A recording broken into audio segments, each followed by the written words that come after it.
قرآن پاک کی سورہ آل عمران کی آیت نمبر 140 ہے، ان یمسسکم قرح فقد مس القوم قرح مثل وتلک الایام نداولها بین الناس۔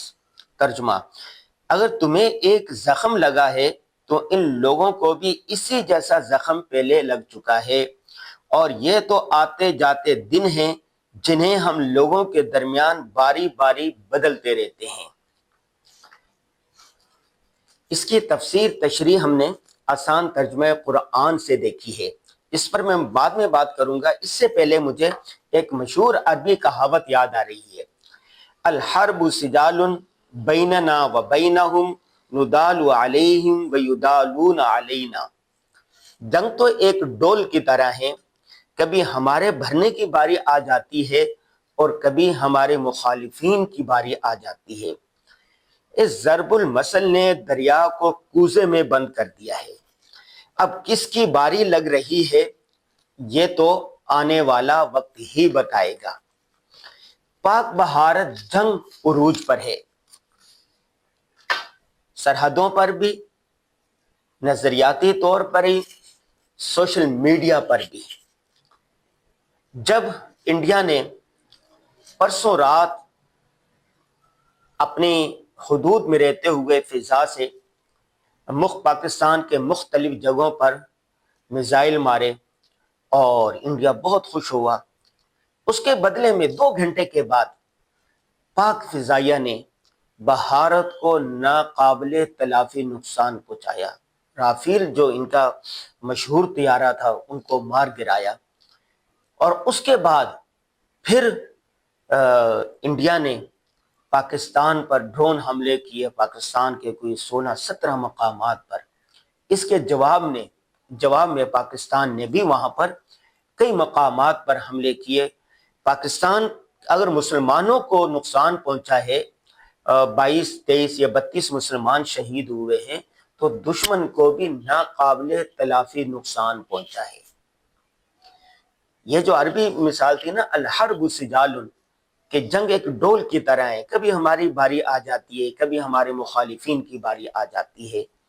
رسول اللہ صلی اللہ علیہ وسلم کے زمانے کو دیکھیں، سیرت کو دیکھیں کہ مسلمانوں نے ہر اعتبار سے متحد ہو کر، متفق ہو کر دشمن کا مقابلہ کیا اور ہر سطح پر مقابلہ کیا۔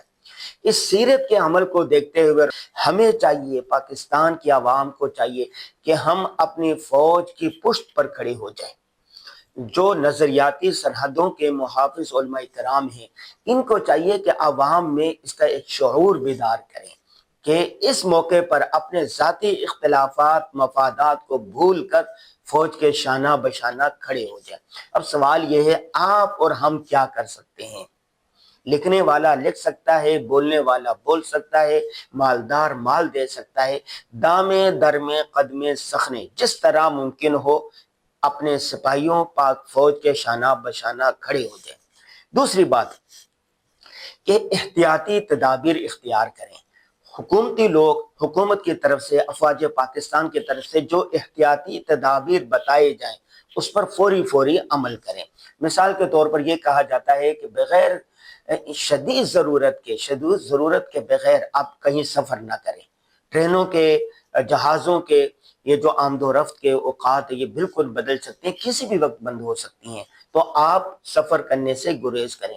کہا جاتا ہے کہ لائٹیں، غیر ضروری لائٹیں فلاں جگہ پر آپ احتیاط کریں، تو آپ احتیاط کریں۔